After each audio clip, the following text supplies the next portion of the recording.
So you may have seen this piece on RNZ, or heard this piece on RNZ's Morning Report last week, basically about the ongoing likelihood of coal being used in New Zealand's electricity sector, and I guess whether or to what extent there's going to be the need in future to mine or import coal into New Zealand to ensure that there's a reliability within our electricity sector and some certainty.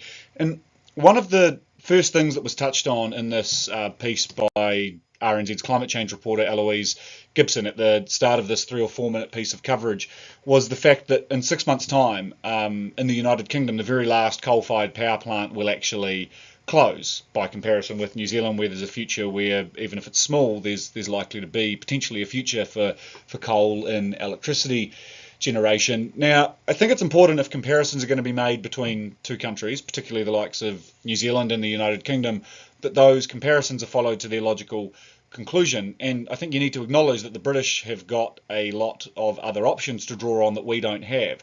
Not least of which the fact that if you look at the United Kingdom, it sits on the doorstep of the world's most connected electricity grid and has the capacity to effectively, if there's a shortfall of electricity being generated domestically within the United Kingdom, then you can import the shortfall or top up that shortfall by drawing electricity in from the continent. But also, when you've got an intermittent supply from renewables that at times generates more electricity than the country might need, then that can be exported from the United Kingdom to the European continent so that it doesn't go to waste. And obviously a lot of this is just owing to geography. At its narrowest point, the English Channel in the Strait of Dover is about 32 kilometres. By comparison, New Zealand is a very isolated country, particularly as developed countries go. There's about 4,000 kilometres of the Tasman Sea that separates us from Australia.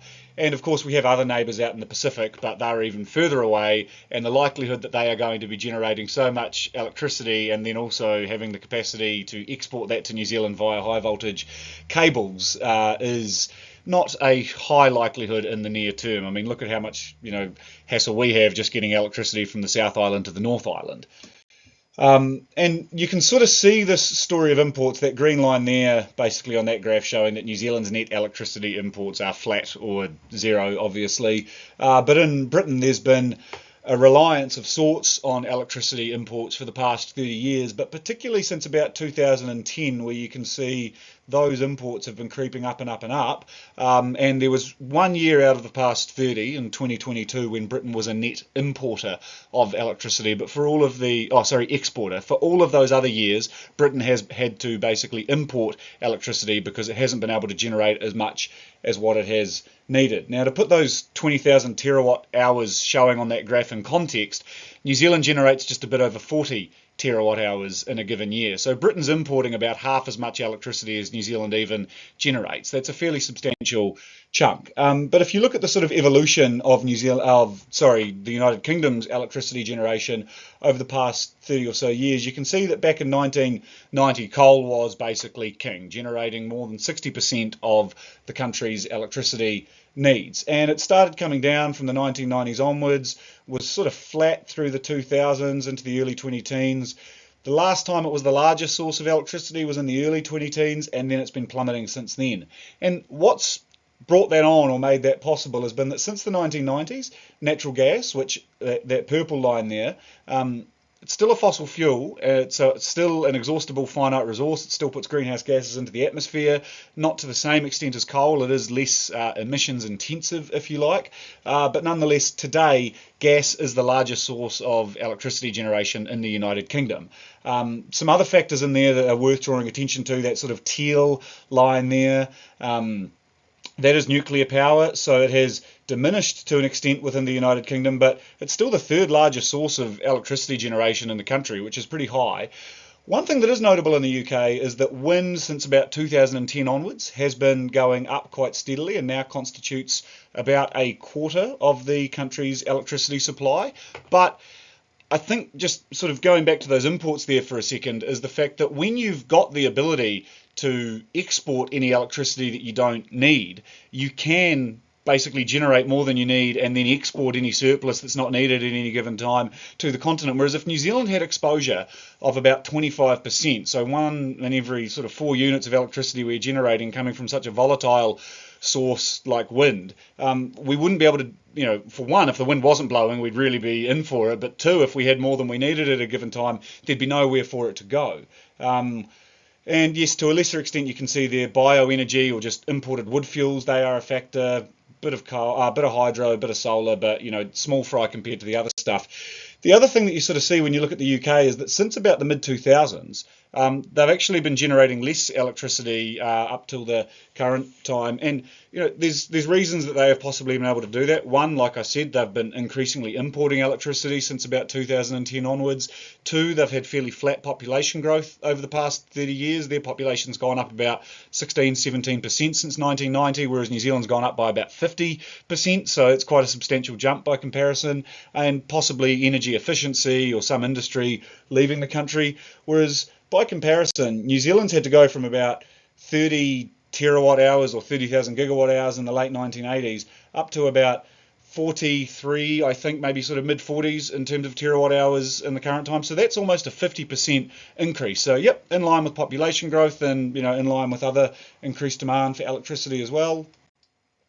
But if you look at how our electricity is generated, the lion's share of our electricity, as has been the case for most of our history, has been around that 60% mark. So still the lion's share of our electricity coming from hydro. That green line there that's labelled other renewables, that is in fact geothermal electricity. So that's been increasing since the mid-2000s. You can see that the purple line and the brown line, that's gas and coal, our fossil fuels, yeah, a bit of a lumpy journey, but nonetheless been trending down for the past 15, 20 years. And that blue line there is wind, which has been sort of creeping up from a low base and definitely will have pushed out a bit of that coal and gas at the margins, but it's still not, it's still a long way below, say, hydro, geothermal, and gas at present anyway.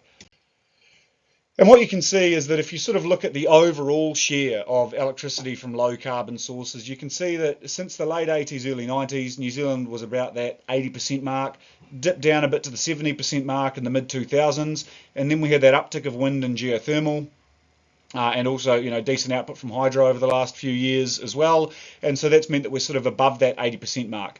In the UK, where their low carbon sources, as I've noted, include nuclear, they sit just below 60%, and the global average is about 40%. So, New Zealand's still double the global average, and it's still, what's that, 60% versus 80, so still a good third greater than the UK. But when you look at the UK, yep, the renewables going up is what has brought the fossil fuels down, but still that sort of steady bedrock of nuclear that, while it's diminished a little bit as a percentage, is still definitely there. I mean, nuclear is still sitting at 15% of electricity generation, which is roughly double the amount of electricity that we get from wind in New Zealand, and people can't put that on the front of enough annual reports, that's for sure. So if you look at renewables generally, you can see that basically our renewables have been trending up, as I said, since 2005, and our fossil fuels have been coming down. So overall in the electricity sector, we're getting closer to 100%, but as you sort of get between that 90 and 100%, and that last 10% is being dealt to with things that are variable like wind and even hydro to some extent. Solar's another one. Geothermal's got pretty reliable performance, but to say that you're going to eliminate coal and natural gas from electricity is a pretty big if, because it's the last thing you sort of fire up, and it's the first thing you wind down if you've got base load coming from other low carbon and just cheaper sources as well. The wind's free, the water's free, the sunshine's free, the geothermal's free, but sort of like that dirty old tin of spaghetti or baked beans in the back of the pantry, it's always nice to know that you're going to have that there if you ever have a hungry night or the pantry's a bit empty. It's always nice to know that you've got coal and gas there in an electricity sector if you need it. And just to point out, like, most of our emissions come from transport, and decarbonising those is going to rely on electricity most likely. So having a bit of gas and coal capacity in there is going to be pretty important if we want to bring those down, because when people go to charge their EV, they at least want to know there's going to be electrons coming out of the wall if they can get them. So what's the long-term future of coal and gas in the country's electricity sector? Look, it's hard to say. That depends on how quickly people want to invest in and develop other low-carbon sources and how reliable those are going to be. But I do think it's important when you're having this conversation not to just make half-hearted comparisons with other countries' electricity sectors, because when you look around the world, New Zealand may not be unique, but it does have a pretty highly unusual setup. And so, like I say, you've got to be responsible when you make comparisons with other countries, and you've got to follow those through to their logical conclusion, not just throw them in there as a reckon, as part of a bit of media coverage. Thanks for your time.